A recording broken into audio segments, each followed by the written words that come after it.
جس پر P D M خود بھی یہ چاہتی ہے کہ عمران خان نہ صرف گرفتار ہوں بلکہ ان کو نااہل بھی کیا جائے۔ اس کی جو سرکمسٹانسز ہوں گے وہ کیا ہوں گے؟ دباؤ ڈالا گیا کہ خان صاحب جو ہیں وہ عدالتوں کا رخ کریں، عدالت پہنچیں تاکہ کیسز ان کے خلاف چل سکیں۔ کیسز چلیں گے تو پھر ہی جا کے کنوکشن ہوگی اور کنوکشن کے ذریعے سے ہی وہ اریسٹ ہو سکیں گے اور ڈسکوالیفائی ہو سکیں گے۔ ہم شرائط پہ شرائط پوری کر رہے ہیں آئی ایم ایف کی، پھر بھی آئی ایم ایف مان کیوں نہیں رہا؟ یہ ہمارے اپنے فیلیئرز ہیں جو کہ ہم نے ان کے پہلے پروگرامز کو صحیح سے استعمال نہیں کیا اپنے فائدے کے لیے، اپنے عوام کے فائدے کے لیے۔ تو ڈیفینیٹلی اب آئی ایم ایف جو ہے ہمیں ڈومینیٹ کرے گا اور اپنی ہر بات منوائے گا، اور آج مہنگائی اگر 27% پہ ہے تو یہ 30% تک جا سکتی ہے۔ اس مبارک رات میں اللہ تعالیٰ کی خاص رحمتوں اور برکتوں کا نزول ہوتا ہے۔ اس رات کے بارے میں ہمیں یہ تعلیمات ملتی ہیں کہ اس رات میں بہت بڑی تعداد میں لوگوں کو جہنم سے رہائی ملتی ہے۔ سبسکرائب کریں اور بیل دبائیں تاکہ کوئی خبر رہ نہ جائے۔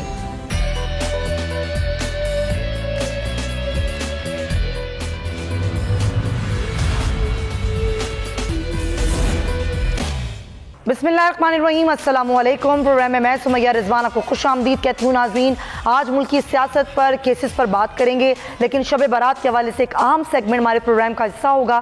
ہمارے اہم مہمان بھی خصوصی طور پر آج اس پروگرام میں شرکت کریں گے، لیکن سب سے پہلے ہم ملکی سیاست کا نچوڑ نکالیں گے۔ تو اس وقت ناظرین، پاکستان کی انتظامی مشینری اور سیاسی اشرافیہ پہلی بار یکساں پریشانی کا شکار ہے۔ ان کی پریشانی کا نام نہ تو عوامی مسائل ہیں، ان کی پریشانی کا نام نہ تو بڑھتی ہوئی مہنگائی ہے، ان کی پریشانی کا نام نہ ہی تباہی ہے اور نہ ہی تباہی سے دوچار ملک کی معیشت اور بڑھتی ہوئی غربت ہے، بلکہ ان کی تمام پریشانیوں کا واحد نام عمران خان ہے۔ قائد مسلم لیگ نون سمیت پی ٹی ایم میں شامل جماعتیں بھی عمران خان کو ناک آؤٹ کیے بغیر انتخابات میں حصہ لینے سے گھبرا رہی ہیں۔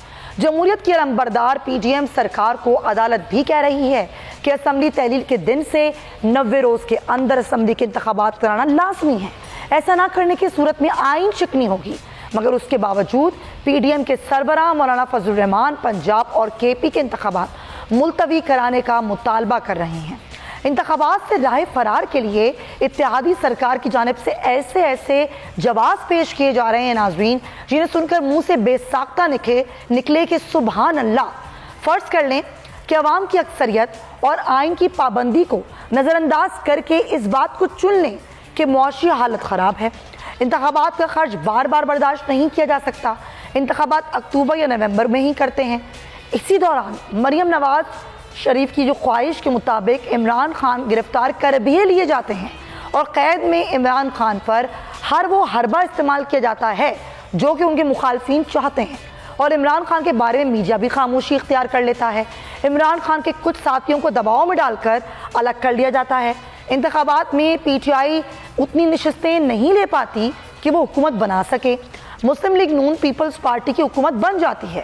ہم وہ ہر امکان حقیقت مان لیتے ہیں جو عمران خان کے مخالفین کی خواہش ہے، سب کچھ ویسا ہی ہو جاتا ہے جس کی خواہش ابھی پی ڈی ایم کر رہی ہے۔ لیکن اس سب کے باوجود آخر نتیجہ کیا ہوگا؟ کیا جمہوریت مضبوط ہوگی؟ کیا عوام کا اعتماد بحال ہو جائے گا؟ کیا معیشت سنبھل جائے گی؟ کیا سیاسی عدم استحکام ختم ہو جائے گا؟ آئین کی سماجی تشریح عوام کی منشا کو تسلیم کیا جانا ہے۔ جب تک انتخابی عمل سے پہلے اگلی حکومت کا فیصلہ ہوتا رہے گا، آئین کی بالادستی ناظرین چیلنج ہوتی رہے گی، عوام کو سچی جمہوریت نہیں مل سکے گی، نظام پر دھاندلی کے الزامات لگتے رہیں گے۔ اور ہمارا اوپننگ پوائنٹ بھی یہی ہے کہ کیا پی ڈی ایم کے نزدیک ملک کا سب سے بڑا مسئلہ مہنگائی ہے، معاشی تباہی ہے، یا پھر عمران خان کی گرفتاری اور پابندی ہے؟ اسی پر ہم بات کریں گے۔ ہمارے مہمان ہمارے ساتھ ہیں، پاک انصاف سے احسان خاور صاحب مجھے جوائن کر رہے ہیں، بہت شکریہ آپ کا، اور حیدر وحید صاحب بھی ہمارے ساتھ ہیں، سینئر تجزیہ کار ہیں، دونوں کو میں ویلکم کہوں گی۔ حیدر صاحب، میں آپ سے گفتگو آغاز اس لیے کرنا چاہوں گی کہ میں چاہتی ہوں کہ آپ کیونکہ قانونی معاملات کو بھی بہتر طریقے سے سمجھتے ہیں، اور میں چاہتی ہوں تجزیہ بھی اپنا آپ دیں۔